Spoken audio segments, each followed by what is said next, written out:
Good evening all and welcome. Tonight's video has been graciously sponsored by Skillshare. This incredible platform offers a wealth of online classes taught by experts on almost anything. And now is the best time to brush up on an old skill or learn something new. With classes from kickboxing to craft, there is something for everyone. I personally have been improving my poi with Ben Drexler and highly recommend it if you want to get into flow arts. Now, the first 1,000 of you to use the link in the description will get 1 month for free to trial Skillshare. So make the absolute most of it because it is brilliant. But with that being said, it's time to get comfortable and let the darkness take control. This took place during the winter of 2018 in the Seattle area.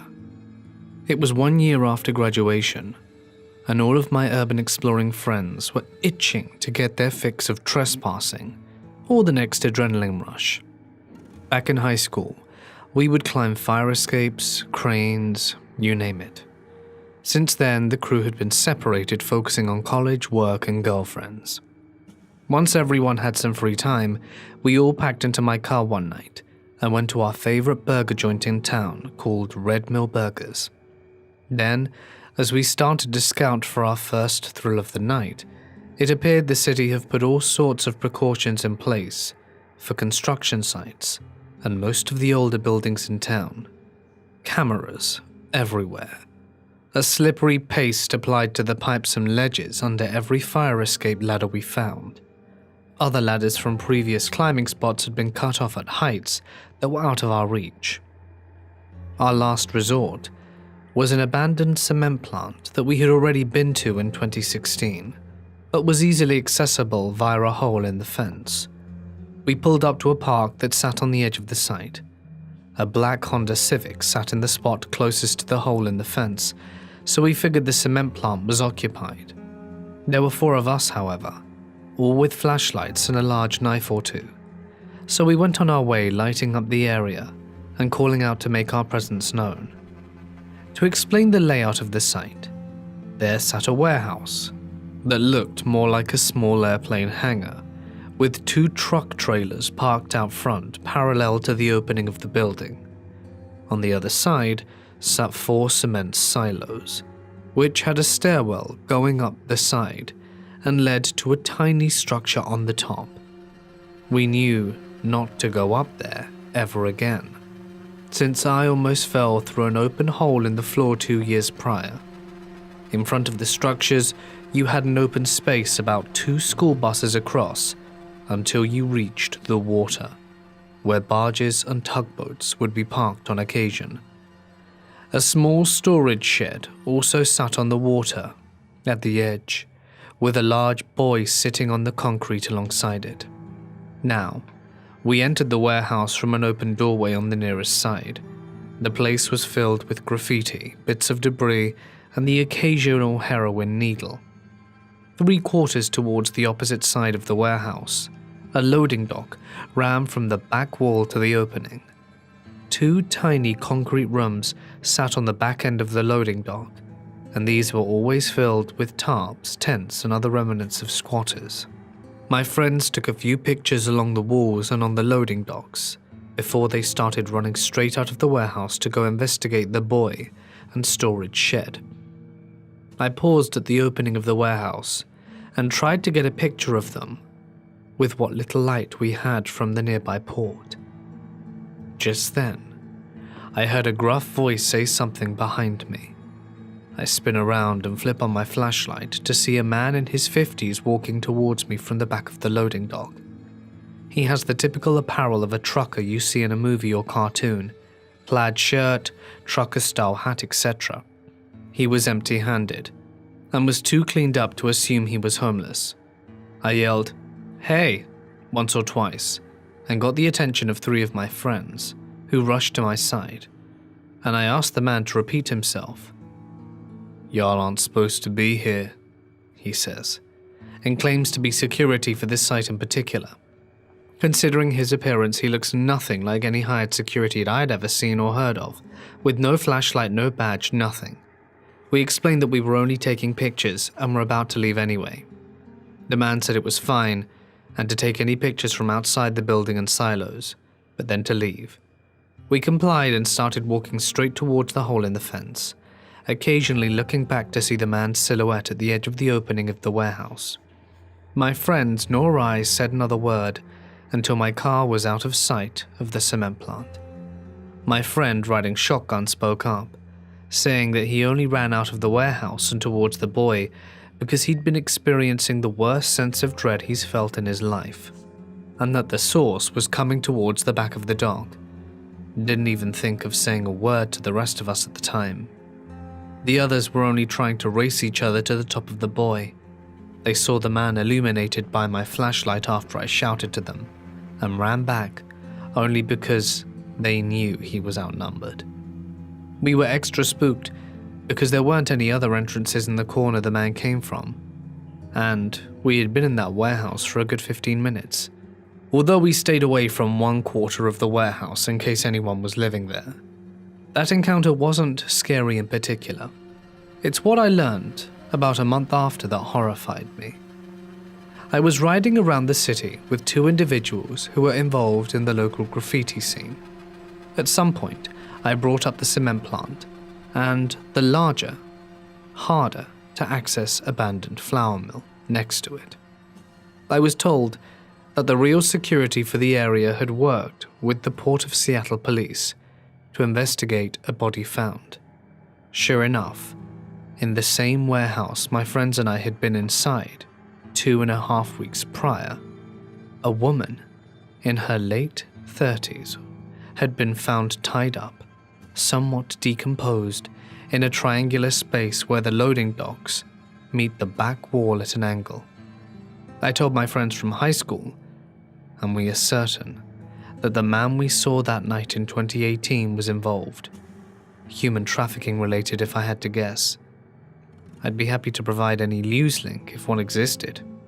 In Seattle, drug overdose deaths and bodies found on private properties aren't exactly uncommon. Local news only reports on shootings or robberies, crimes that involve the public. Word of this event only got out because a photographer had gone to that location in the daytime to document the graffiti and saw the police presence. He got close and was filled in by a security guard on what was going on, since police wouldn't say a word. I drive by this location on a weekly basis for another reason now. Any holes in the surrounding fence were patched up. The warehouse roof and portions of the walls are torn up, giving the upper half a skeletal look. I haven't gone back since 2018, despite the beautiful views of Western Washington and that Seattle skyline from a distance. Get up close, and you see things that give mothers the shakes. Local government is steering the city in a bad direction, and you see it in the streets. Not as much of an emerald city as it used to be. Anyway, never go into the deep forest, abandoned buildings, or the opioid-poisoned cities on your own. Please be safe out there. A fairly large building on my college campus had been shut down due to the sprinkler system malfunctioning and putting the damp on everything, but you could still get inside with a little perseverance. I go here one quiet winter night and find my way inside, and it's quite eerie from first impressions. The halls and classrooms are empty, barren. The motion-activated lights come on as I make my way through the husk of a building. Mostly I was just checking out the different rooms, looking for interesting leftover equipment or spare keys of which I collect, and it had been pretty obvious there was no one else in the building. However, near the end of the hallway on the 3rd floor, I see a door that's closed and a faint light. My body's telling me no, but my mind is telling me maybe. I inch my way towards the door. One of those with a small rectangular window in the center, and peer through. I saw a man, perhaps a fellow college student, bent over a crude painting on the floor and butt-ass naked.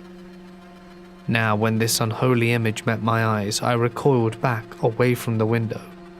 My feet must have scuffed the carpet and made a slight noise because my pale, smooth friend quickly turned, his frightened eyes meeting mine. As he lunged towards the light switch, plunging the room into darkness, my feet ran towards the stairs before my mind was done screaming. I haven't returned to the building. Sometimes I see his bare cheeks in my dreams. Back in 2007, when I was a teenager, there stood an old abandoned house on the edge of a park on the Wirral. My friends and I had passed this house many times and not really given it much thought, until the day we decided to have a closer look. The house was pretty big, and it had 3 floors. All of the windows were missing, and it looked like it had been on fire at least twice. It had a stone wall surrounding the property, which we had no difficulty in climbing. Navigating through the overgrown garden on the other side of the wall, we eventually reached the front door of the house. There was a small gap in the boards that were covered so that we could crawl inside. Once in, we had to use the light on our phones to see, but we found the downstairs to be completely empty, with no furniture. After exploring the downstairs and basement area of the house and finding nothing interesting, we headed for the stairs, reaching the top. We were faced with 4 doors, each locked, with not 1, not 2, but 3 sliding bolt locks on the outside of each door. That's weird. Why would these doors need to be locked so securely from the outside? We thought as we started unlocking one of them. Inside the room was an old metal bed, which looked like something out of a hospital. An armchair, a wardrobe. The other 3 rooms contained a similar setup. After exploring all 4 rooms, we wanted to check out the top floor, but the stairs had been destroyed by fire at some point. The only way up was through a hole in the ceiling in one of the 4 rooms. We pulled over a wardrobe, and I stood on it to see what was on the floor above. The floor looked unsafe, and it was even darker up there, so I didn't climb all the way up. I just shone my torch around from where I was. That's when I found an old metal club with the wrist strap still attached. It was heavy, dented, and obviously well used. After showing my friends what I had found, I left it up there and climbed back down. Because it was so dark inside, we hadn't noticed the sun had set, and it was almost pitch black outside. We sat opposite the front door, and each began rolling a cigarette, discussing what we had found, when something made me look up at one of the windows. To this day, I still struggle to find words to describe what I saw. It was a figure, standing in the window of one of the bedrooms. It was not transparent, like the traditional ghost, nor was it solid. It was almost like it were made of liquid or smoke. Although it was so dark in the room, the figure seemed to be illuminated, as if it were giving off a light of its own. Despite its hazy appearance, I could make out that it was wearing a white doctor's coat with a name tag on the left breast pocket. The face was too distorted to make out any features, but I could see 2 large black eyes staring back at me. I sat there, completely frozen, trying to comprehend what I was looking at. It could have been seconds, but felt like hours. Suddenly I regained control of myself, and without a word, jumped up and sprinted for the wall. As I was running, I was wondering to myself whether I had really seen it or not. At this point, my friend, who was a much faster runner than I, overtook me and continued running up the road. Eventually, I caught up to him and asked him why he had been running.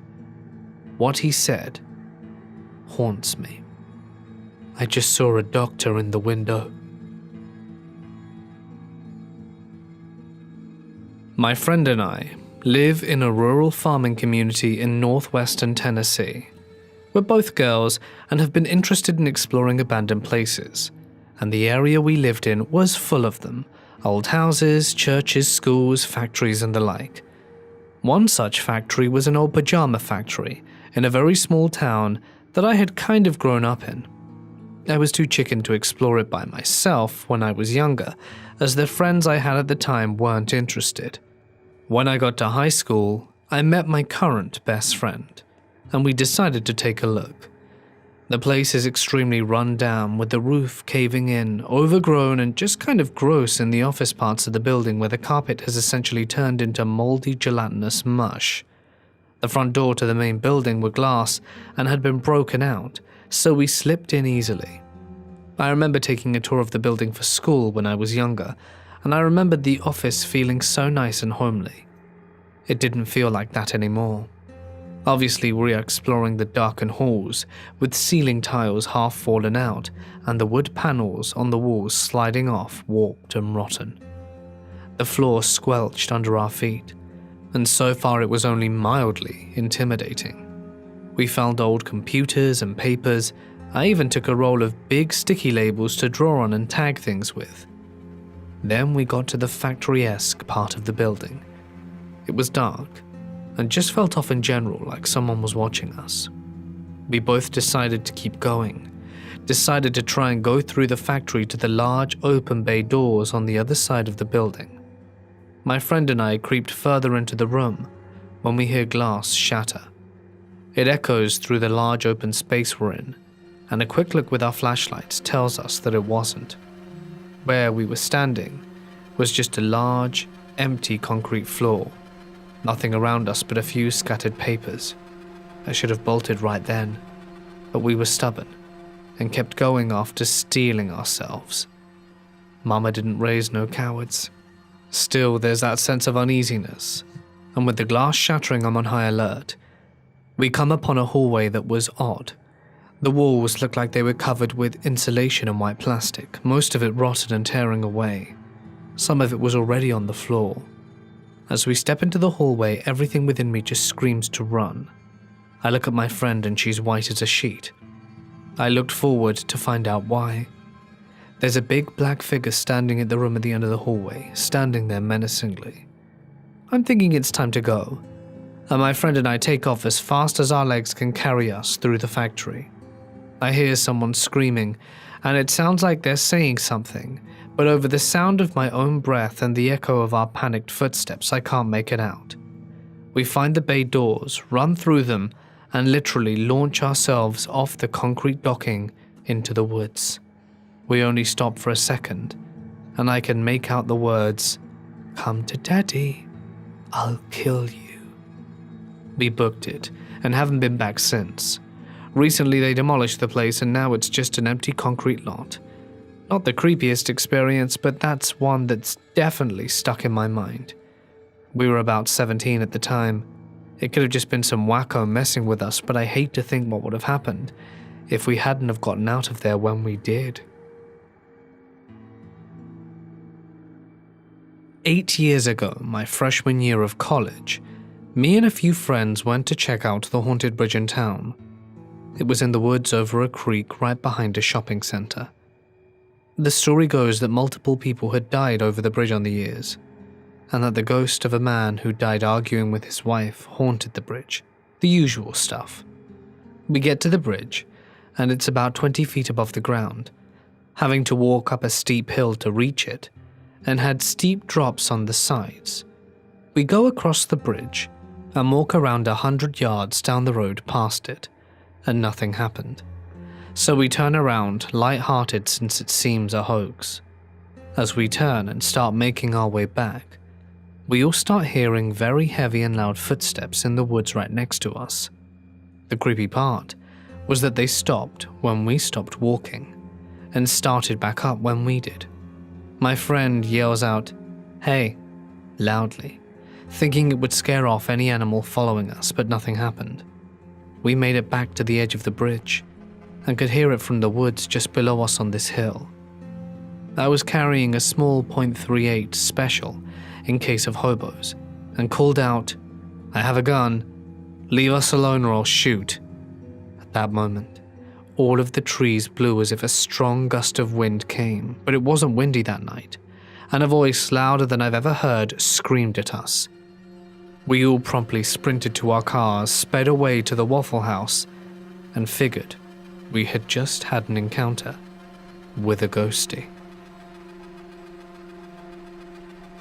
My old college campus had an odd building that was shaped like an authentic Scottish castle, down to towers, parapets and walls.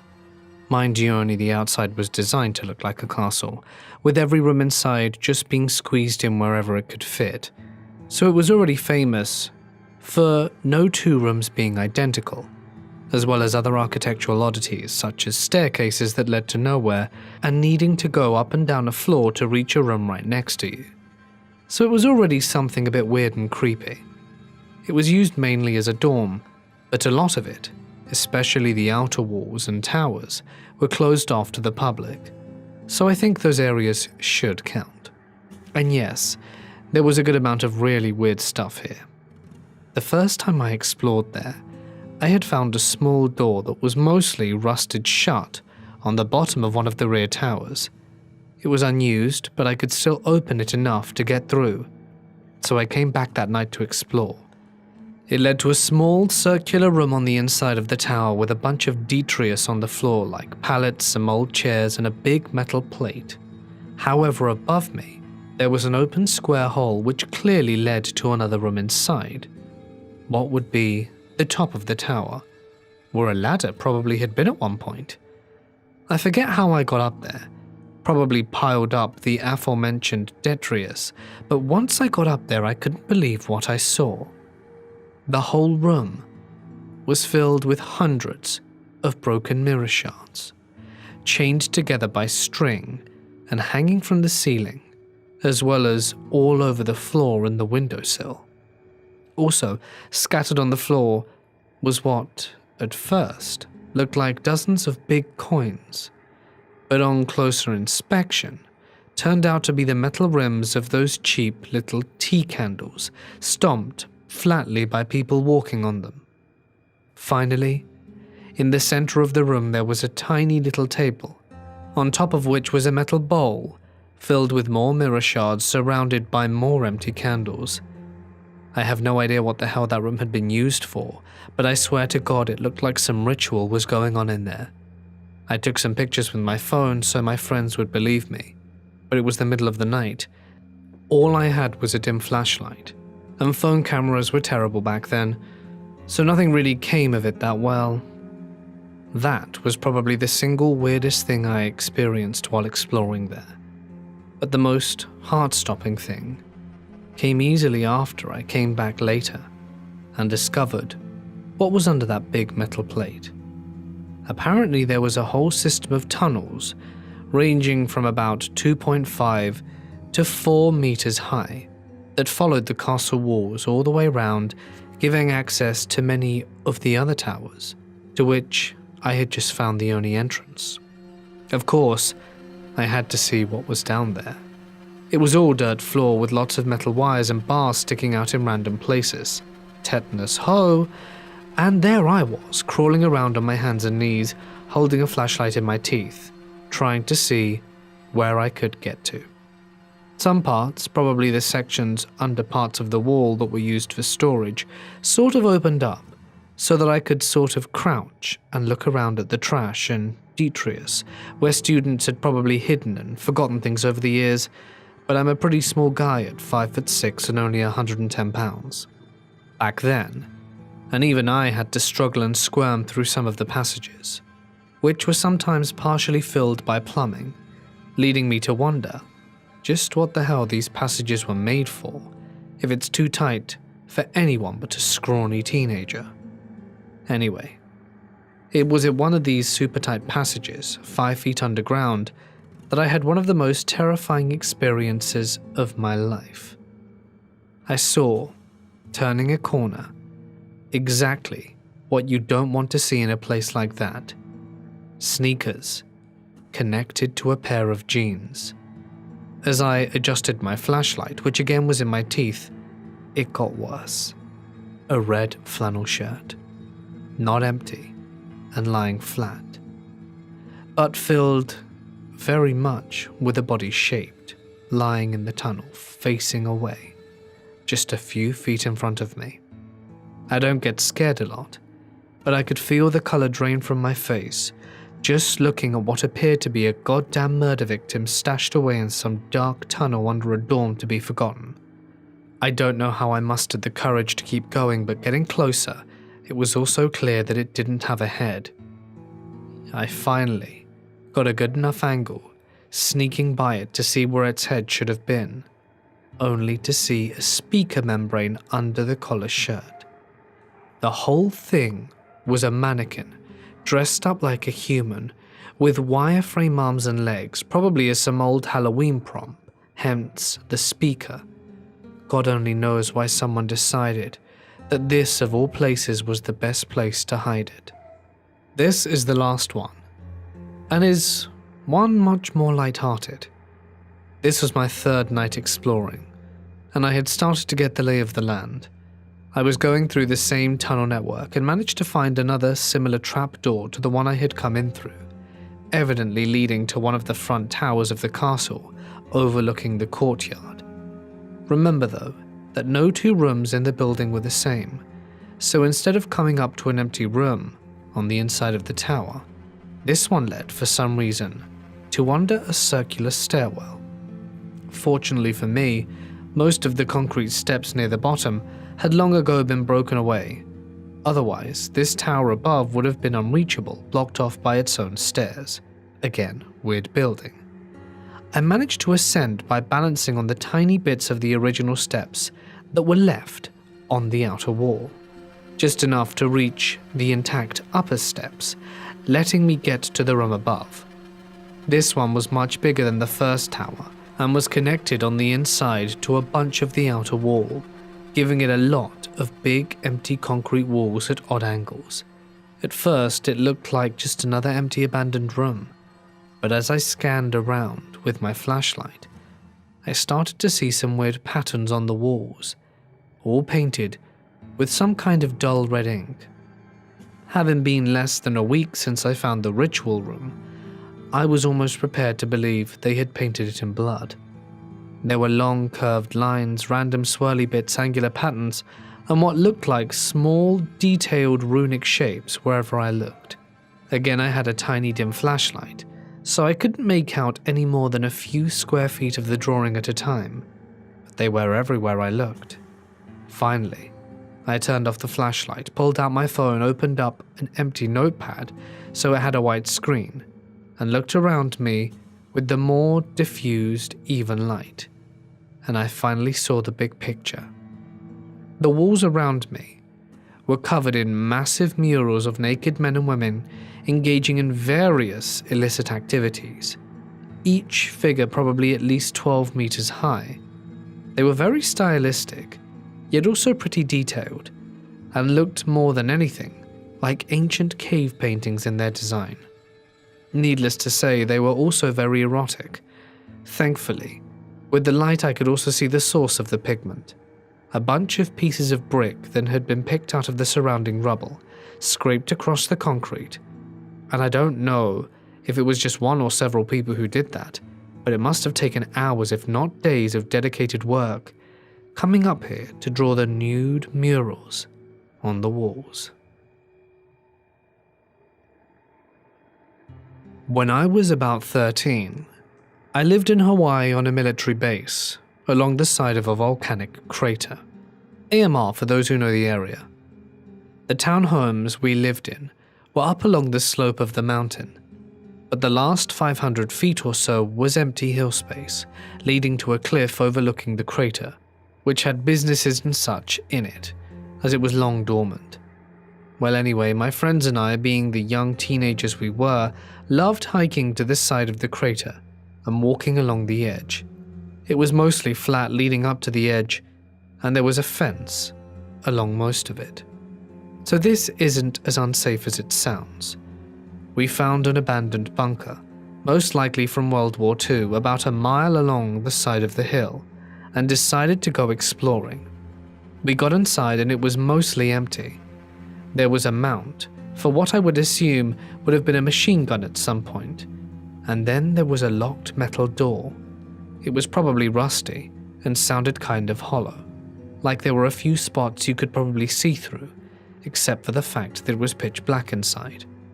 We go to this bunker and kind of hang out and play all the time until the last time we went. We got there at around 5 p.m. and we were sitting around talking about random things, probably Animal Crossing or Phantasy Star Online at the time, when all of a sudden, we started hearing this faint banging noise coming from behind the door. We froze and got super silent, and the banging was rhythmically speeding up. At first, it would be a slight bang every 15 seconds or so, but after about 20 faint bangs, they would be every 10 seconds. It got to the point where they were about 5 seconds apart, and then stopped altogether.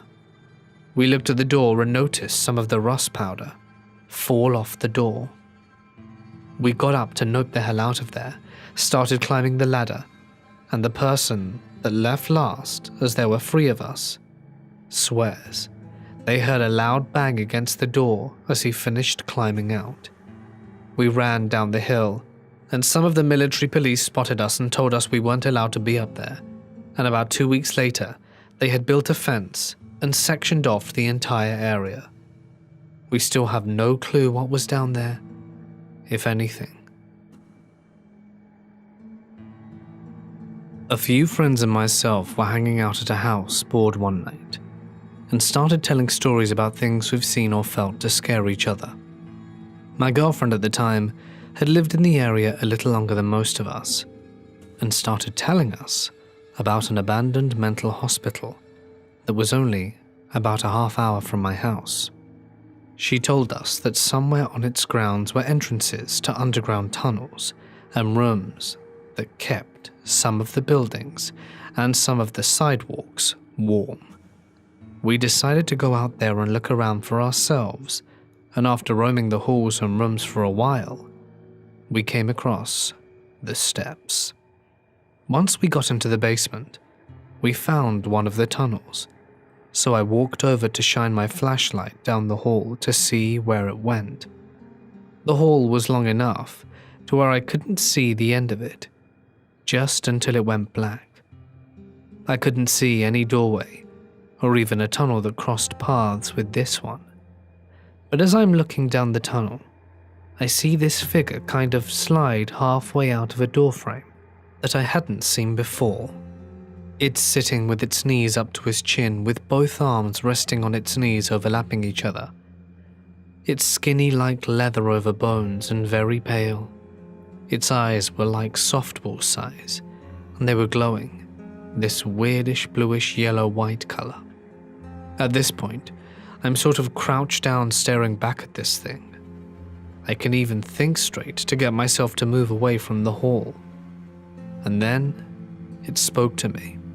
Not outright, but in my head. I'll never forget what it said. Come on down here and see what we have. Come over here. Come on. I stood up. I didn't want to, but I took a step. Every muscle in my body wanted to turn around and leave, but I couldn't. As soon as I took that first step, I felt something grab my arm, and I heard a different voice say into my head, "Run." I turned and ran. I left my friends down there, but I ran all the way back through the hospital to my friend's car. They caught up, and we raced out of that place. We did stop once when we got back to town at a White Castle. We found handprints on his back bumper and his rear window. Needless to say, I've never gone back to that place. I don't even like talking about it. A friend of mine wanted me to share this with you fine people, to see what you guys thought about it, and to ask for anyone with knowledge to share what this could have been. And feel free to message me to let me know what the hell that was. P.S. This actually happened, and it isn't just a story. I'm a girl living in Ohio, and I'm quite sensitive to energy. I've been through a lot of trauma in my life, and it seems as if that has had a big part of the energy that seems to be drawn towards me. The following happened in the summer of 2020.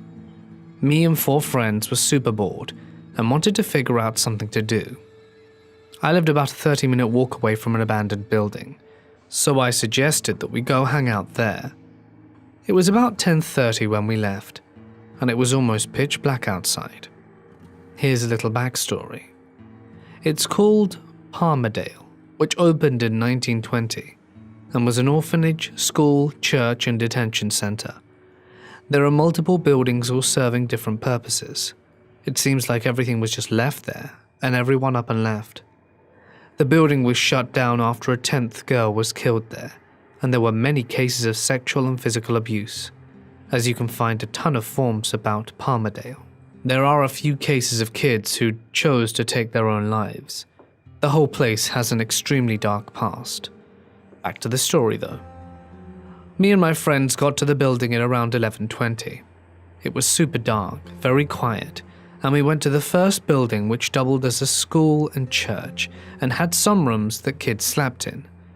On the first floor everything seemed fine, and we were just doing what teenagers do and taking pictures and sparking up a blunt. We got to the second floor and everything started to feel really different. There's a room on the second floor that had 2 huge attics right across from each other.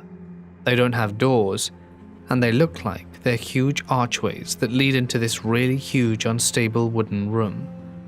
I followed my boyfriend into one of them, and the others went into the one across from us. The rooms we went into had very obviously older clothes in it, stuffed animals and blankets. When I tell you this room has a depressive energy, I mean full of the type of stuff that will make you spiral into a deep sadness. I got so overwhelmed I told my boyfriend I needed a break, and we went and sat in the room. Now the way the roof is, the room with the 2 attics has a super large smashed window that you could crawl out of and sit on the room, so I could still see inside the room we were previously in. It was a bit hard to see because the darkness seemed as if it had completely taken over everything. I was freaking out and went to light up my cigarette. I looked over into the window and got that horrible, depressing feeling. It seemed like someone was begging me for help, but couldn't come out and say it. Like it was just an energy that took everything over begging for help. I told my boyfriend and I started to cry. I told him I needed help. As I started to cry more, I heard a little girl. I had no idea what she said, but I knew it was a little girl. I told him I needed to go back into the attic. We started heading back into it, and the energy was the same. I was shaking and crying, but I am a very empathetic and compassionate female, and everything in me was telling me I couldn't leave someone alone in here to hurt. We walked around the room and walked past this little bunny stuffed animal covered in dirt. I didn't know why at the time, but I felt like I needed to pick it up. I did. I picked it up and my hair began to freeze. Keep in mind, this was in summer around mid-July. I looked over to my boyfriend and asked him to touch my hand. He immediately freaked out and got terrified. I asked the little girl if she wanted to hold my hand, and I felt the faintest squeeze. Me and my boyfriend regrouped with everyone, and I told them what was happening and asked them to acknowledge that she was here. Everyone said hi, asked her for her name, and I felt my hand freeze. And that's when we went towards the exit. This is when stuff got scary but beautiful at the same time. I asked the little girl if it would be okay if we left, and I felt a faint squeeze on my hand and began to cry, because I felt like I couldn't leave her here to suffer and relive that nightmare. I had no idea what to do, so I told the girl that she was safe and that I'd protect her, and that I knew she was here, and I felt my hand start to warm again. My boyfriend then screamed and kept saying that he saw her. The entire energy changed. It was cleared of the sorrow and pain, and we started to walk out the door, and I felt like something just let go of me. We left the place, and that was that. My parents have also had a ton of paranormal experiences, as we're all very spiritual. I think perhaps this played a part in the events that transpired. About 2 years ago, a couple of friends and I decided to sneak into an abandoned asylum after nightfall. We noticed a security guard doing his final rounds and waited for him to leave the premises. Once the coast was clear, we approached the surrounding fence and jumped over it to get onto the property, and as soon as we did, we all experienced something that I can only describe as a heavy and unpleasant feeling. All the windows and doors were boarded up from the outside, but as we made our way around the building, we discovered an entrance that had been broken into, so we made our way into it and ended up in the auditorium. There were medical records scattered all over the floor of every room. A friend picked one up that caught his attention, and it was a file from 1889. I don't recall the name of the patient, but he was said to have a mental disability similar to what we now refer to as Down syndrome. It also had a list of treatments that had been performed on him over the years, ranging from shock treatment, induced vomiting, and being forced to consume mercury pills. As we continued to explore the halls, we felt as if we were being watched, and it got to the point where we weren't comfortable being inside the building anymore. As we made our way back outside, I heard a faint whisper, and what felt like a hand brushed down the back of my head. I quickly looked back, but there was nothing there. We ran the hell out of there as fast as we could. We jumped the fence and made our way back to the car, thought nothing of it, and were just relieved to get out of there. The following night is where things really took a turn for the worse. I went to bed around 9 p.m. and woke up at around half midnight to the feeling of someone tugging my leg, as I have a tendency of sleeping with the TV on, so that when my dad gets home at around midnight, he does a routine check to make sure my TV's off. I wake up thinking I'm about to get lectured about leaving the TV on again, but as I look towards my doorway, I see the door is open and the hallway light is on, but there's no sign of my dad. I then began to feel a pressure on my leg again, so I quickly turned my attention to the foot of my bed, and that is when I saw it. A solid, black, faceless silhouette crouched over me that had a firm grip on my leg. I immediately froze and was unable to move, and everything went silent. All I could hear was what I can only describe as static, as it started making its way up my face. I immediately started to pray, and within seconds its grip on me became weaker, and I was able to bang my fist on the wall to try and get some attention, and within seconds it was gone. I jumped up and ran out of my room, and as I turned the corner, bumped right into my dad, who was coming down the hallway heading to my room. He said he heard me hit the wall and was coming to see what was going on. I explained to him everything to the best of my ability, and of course he ruled it off as a bad case of sleep paralysis, but I know that it wasn't. I've had sleep paralysis many times before, and this experience was nothing like it. I was fully awake when the attack took place. I feel that whatever it was that I came across in that asylum the previous night had followed me home and was making me aware of its presence. Hey guys, it's Mort here, and thank you so much for listening. I want to give a few quick announcements. I can't actually give announcements on promoted videos, obviously, but I'd like to thank everyone who's been sending in their artwork lately. I love seeing your guys' creativity. You guys' creativity? It really is lovely to see. So thank you, everyone. In videos that aren't sponsored, and I've pretty much wrapped up all sponsors for now, I'll be showing artwork, so unless a sponsor suddenly pops up, because I've got none pending, every video from here on out should probably have you guys' awesome work. So feel free to keep sending in your creations, and I will be featuring them on here and on Instagram. Thank you, everyone. I'd like to extend a huge thanks also to my lovely members on Patreon and my YouTube members too, and anyone who supports me on Ko-fi. I've been working on a few little rewards for Ko-fi as well, so those should be up eventually. And also got an exciting thing which I'm going to be revealing in a few days. I'm sure you guys really like it. You hear that? That's the neighbor's dog. He or she, I'm not entirely sure, has interrupted this video. If you heard him a few times, I really did try to edit it out, but sometimes it's just inevitable.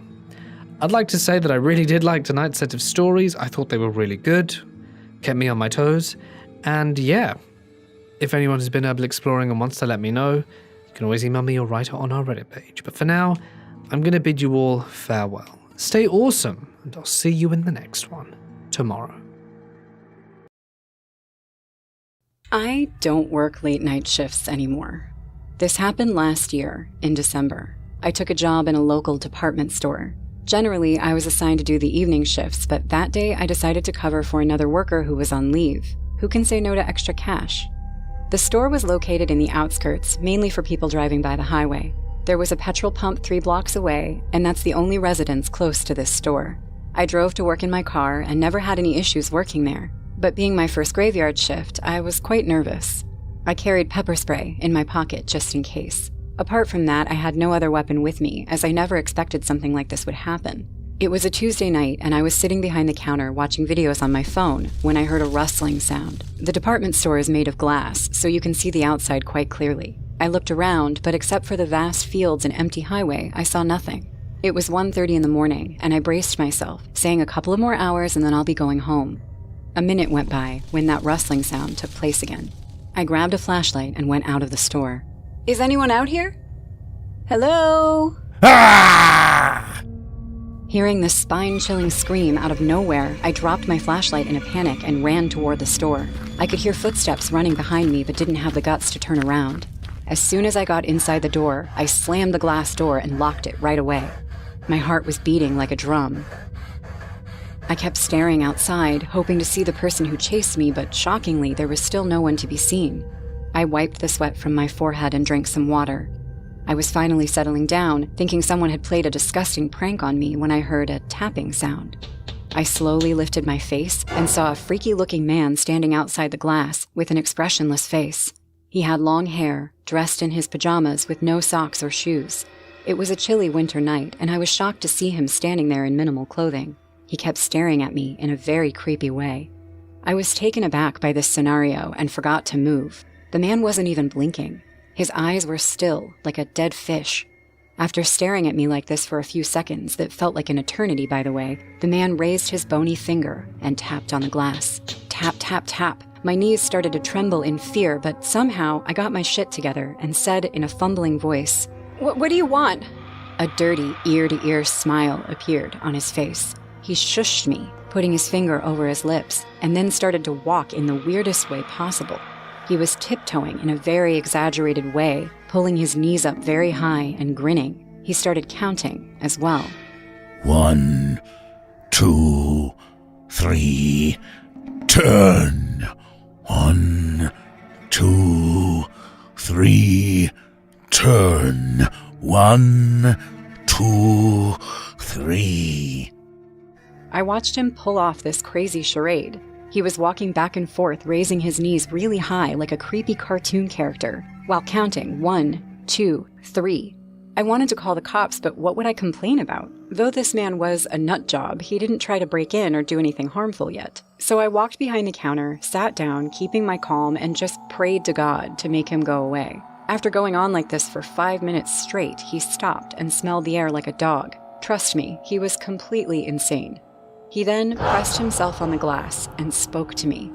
Come out and play with me, Isabel. What? I am not Isabel. Are you all right? Stop lying to me. Just come out and play. I didn't know what to say. The man kept staring at me, probably waiting for me to come out. When he saw I wasn't moving an inch, his demeanor changed drastically. He started hitting the glass with his fists while screaming. Don't you dare ignore me. Come out. Come out now. Look, you're mistaken. I'm not Isabel. You think you can lie to me? You have fooled me for a long time, but not anymore. I've watched you coming here for days. They thought I'll never find you.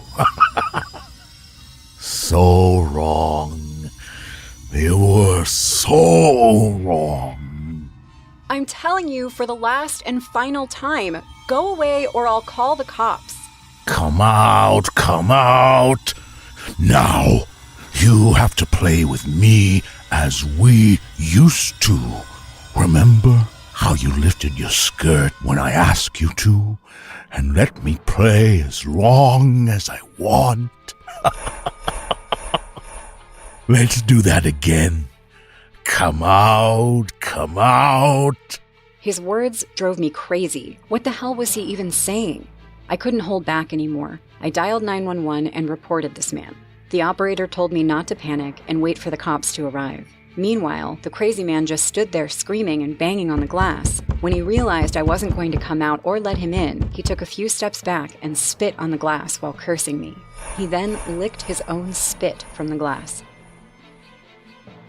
Go away, you jerk!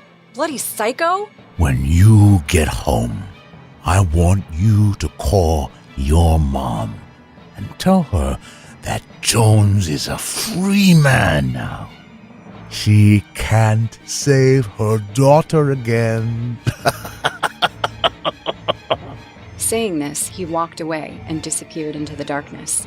The cops came, and I couldn't help but burst into tears explaining what a horrible time it was. I told them everything about this guy, and after the cops escorted me home, I called my boss and took a week off. The next morning, I called my mom and told her about my encounter with this crazy guy. I expected her to be worried, but she kind of froze on the phone. Mom? Are you there? What did he call you, Susie? Isabel. Why do you ask? Listen to me very carefully. I'll be there in the evening. I want you to lock your doors and don't come out until you hear my voice. Just do as I say, I'll explain everything to you. My mom disconnected the call, and I was even more worried. Was the man telling the truth? Did he know me? Did he know my mom? I couldn't eat, sleep, do anything until my mom came over. She hugged me while whimpering like a kid. What she told me afterward changed my life forever. You're not supposed to remember this. It happened in the early years of your childhood. Every Sunday, you used to go to the city park with Grandma and play with the neighborhood kids. There used to be a balloon vendor who gave away free balloons to kids sometimes. You two became good friends, but soon we realized something wasn't right about this man. One day, you asked me for chocolates, and when I said no, you lifted your skirt and said if I gave you the chocolate, you'll let me play with you. Susie, we found out that the man molested you and many other kids too. He took them into the bushes, promising free balloons, and traumatized them for life. Your father and I immediately reported him, and he went to prison. We wanted to erase this memory from your mind, so we took you to a psychiatrist. Due to her therapy, this memory faded with time. I never thought that scum would be set free, and that he would have the guts to find you again. I've already talked to the chief, and he'll be behind bars soon. After hearing this, I couldn't speak for a while. My skin crawled, thinking the ugliest things he might have done to me, and now I don't even remember them. I was broken and confused at the same time. The cops eventually caught the guy, and a court hearing took place, questioning the authorities. Under what circumstances would they let someone like that walk the streets again? After getting out, this man came looking for me, and God knows for how many days he kept an eye on me waiting for an opportunity. But as I worked the day shift, he couldn't come near me. It makes me freeze in fear when I think how he recognized me after all these years. Now I work at a different place, but I don't think I'll ever be ready to work night shifts again. I hope that guy rots in jail and dies there too. I just hope that this time he stays behind bars for the rest of his pathetic, ugly life.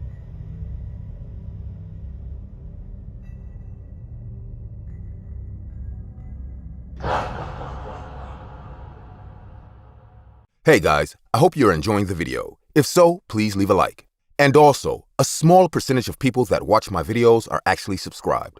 If you want to support this channel and make this channel reach the 1 million mark, please consider subscribing. It's free and you can change your mind later. Enjoy. This happened a few years ago, but I will never forget each detail of that cold night. I had just clocked in, 11:59 p.m., the graveyard shift.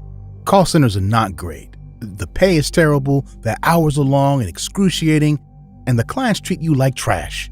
The only thing I liked about that place was my friends, David and Sophie. "Oh, about time you showed up, Al. Did you punch in late again? Bozeman is gonna have your balls." He joked, but I did have a problem with my tardiness.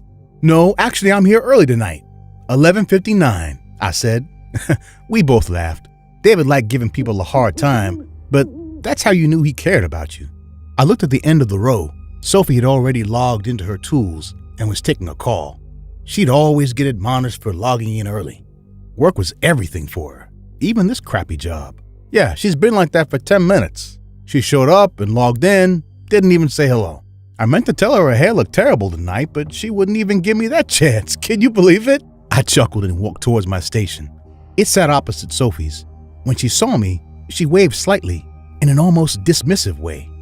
It wasn't like her to do something like that. I took my seat and started working on my tools. Hey, what are you doing tonight, David? Sir? I'd tease him, calling him sir. He hated it, but he was also technically our supervisor, although he didn't care. He knew, as I knew, this was just another bullshit job. But over the next 8 hours, I'd have to do it, and do it well. I was already on such thin ice with the company, always arriving late at the office. David remained quiet and then waved at Sophie, who was wrapping up her call. Hey, what's wrong? Bro, it looks like you've seen a ghost. Are you okay?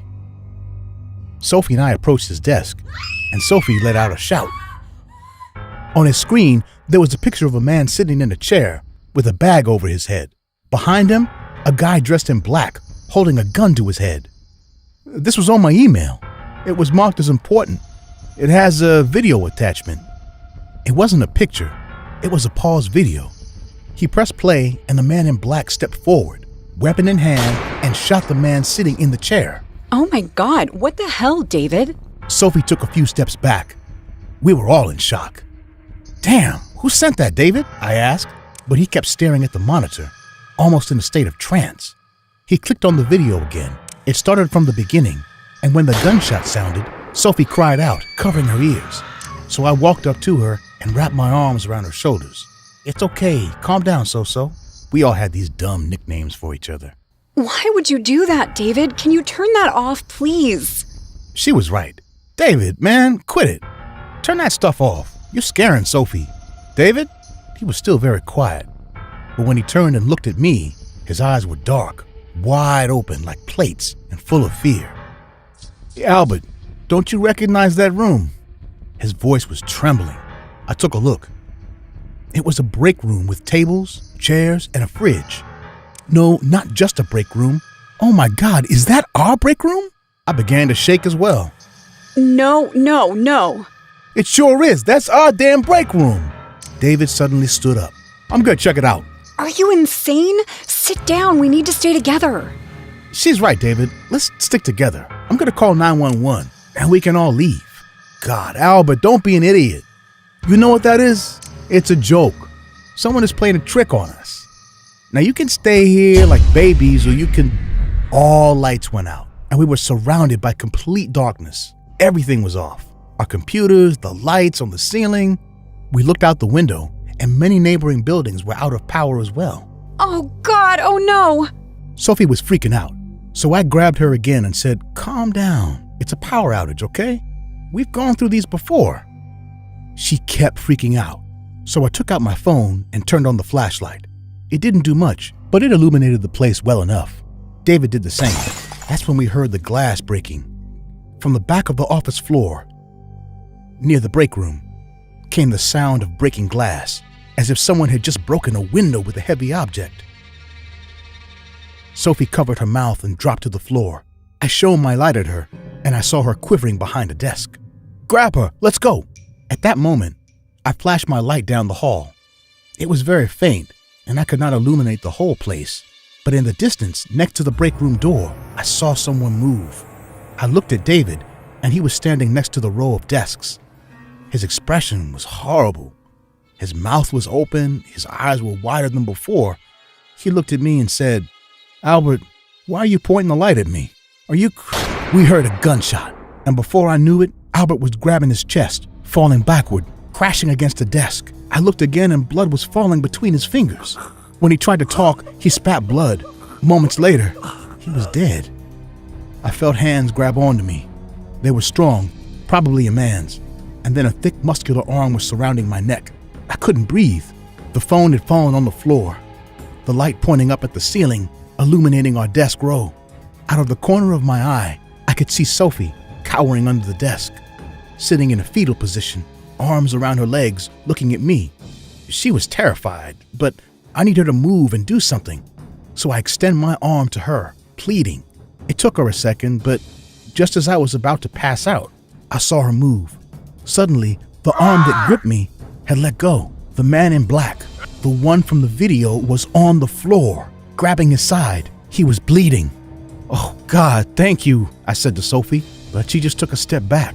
The man on the floor was bleeding from the side, and she had a knife in her hand. I took this. He had it on his leg.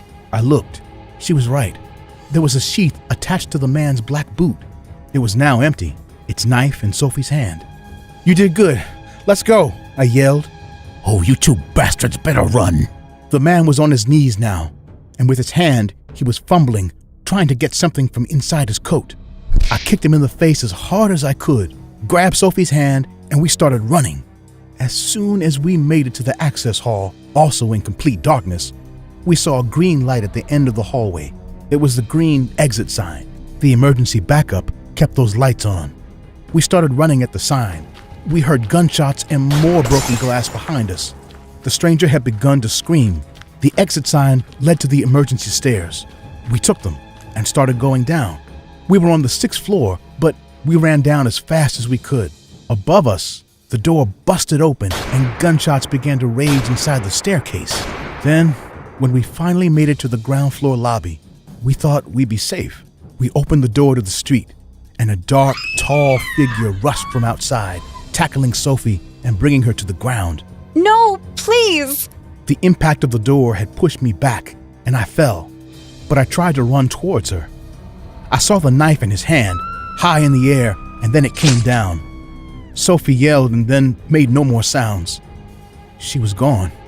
The man turned around. He removed his hood. I couldn't recognize him. Shame. I wanted to have a little fun first. The man began rushing at me. It seemed he only had a knife. I began to run away into the freezing night. Behind me, I heard shots and the angry voices of the two men. I just kept running. I turned around the corner and saw a patrol car parked by the sidewalk. The police officer was drinking a coffee, sitting on the car's hood. He looked at me and must have assumed something was wrong. "Hey kid, can I help you?" "I work around the street. Someone broke into our building and they just killed my friends." I was shaking, but he took me into the car, made a few calls over the radio, and I was taken to the station. It's been a few years now. I've helped the police in their investigation however I could. No leads so far. I've been going to therapy, and I'm still having trouble processing everything that happened that night. I keep looking over my shoulder when I walk outside at night. I just hope that by telling this story to someone, I can begin to heal. All I know is that I miss my friends, and I hope one day I can get justice for them.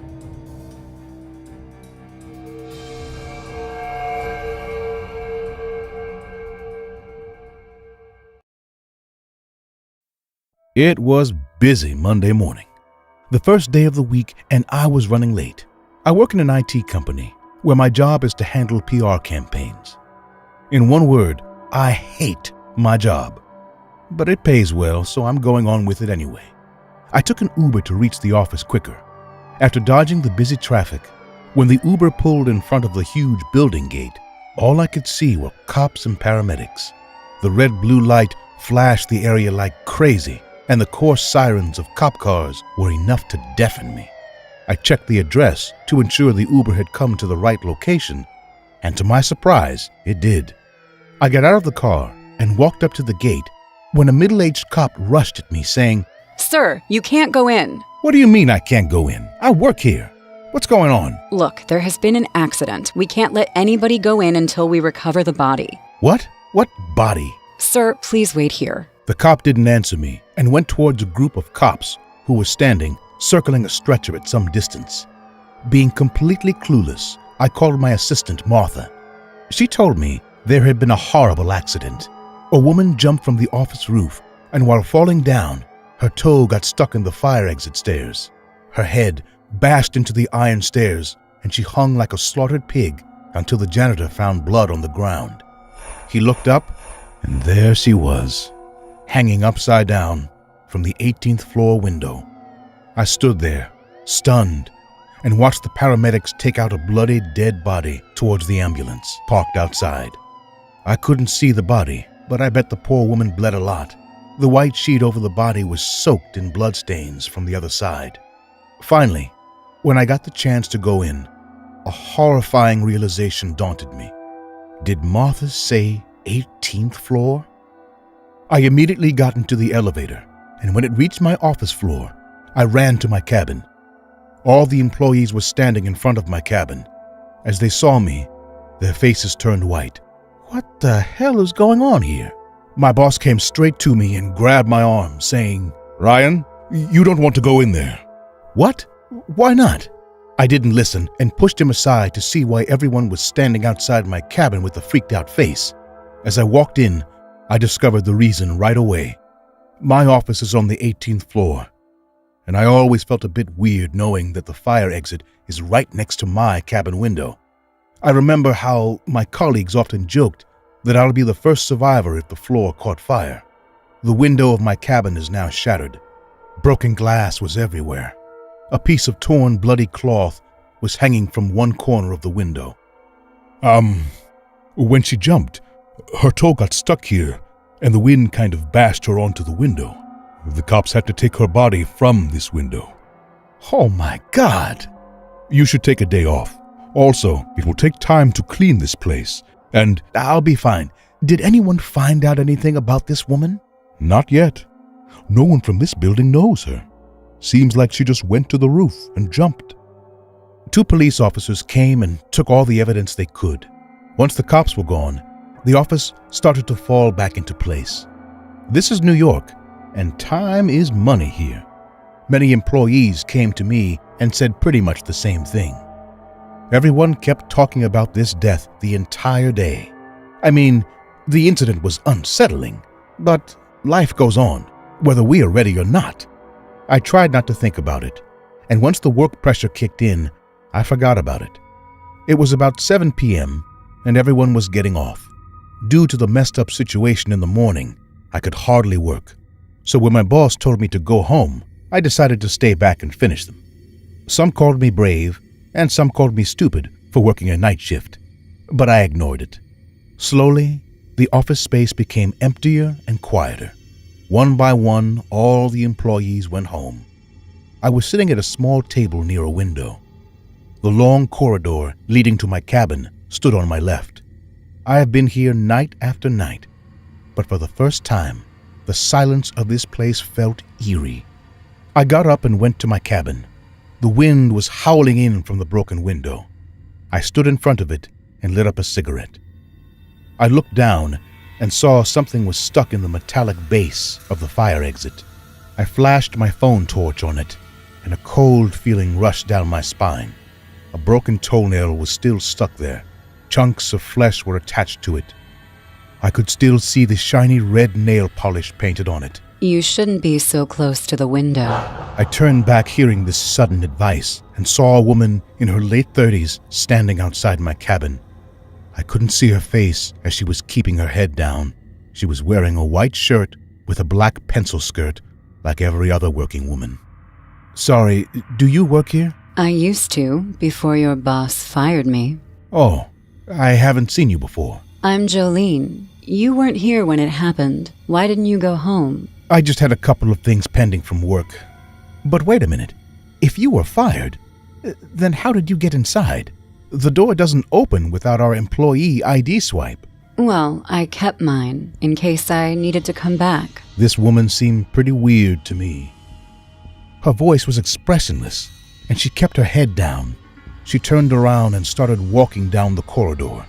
I came in having lots of questions and concerns when I noticed she was limping in a very odd way. "Are you all right?" I asked her while walking behind her. She turned her partial face at me and smiled creepily. "Excuse me, but what are you doing here at this hour? The boss isn't here." You might want to take that call. "What call?" Suddenly, my phone rang out loud, shocking the hell out of me. I took it out of my pocket and saw it was Martha, my assistant. Hey, what is it? Ryan, I have shocking news. The cops took our boss into custody. It seems like the woman who committed suicide today used to work at our office a few years back. He fired her after his wife found out about their affair. Everyone is saying they still went on with it secretly until Mr. Smith broke it off with her 2 days back. I always knew this wasn't a good human being. What? Did the cops find out her name? Yeah, they said her name was Jolene, but... My phone fell from my hand. Martha kept talking from the other side, but I couldn't understand a single word. My eyes were stuck to the ground. The woman that I was following for a while is now standing barefooted, and I couldn't help but notice how shiny and red the toenail paint that was decorating her feet was. Except for one big toe. It had no nail, and the flesh was cut off, making it bleed. I slowly looked up, and for the first time, I saw her face. It wasn't human. Her nose was broken, and one eye was filled with blood. The other eye was bulging out of her eye socket, like she got hit by something hard on the face. I couldn't scream even if I wanted to. She then smiled at me most disturbingly and ran towards the window at the end of the corridor at full speed. Shattering the thick glass, her mutilated body fell from the 18th floor once again, but this time I heard her dying scream. I might have passed out in fear, and when I came back to my senses, I found myself lying on the empty office floor. The window through which I saw her jump out of was absolutely fine. It was as if nothing happened, and all of this was just a nightmare. I can't explain how I drove back home after that, but I don't think I will ever be able to stay that late at night at my office again. I have a feeling that she will keep coming back until it's all over.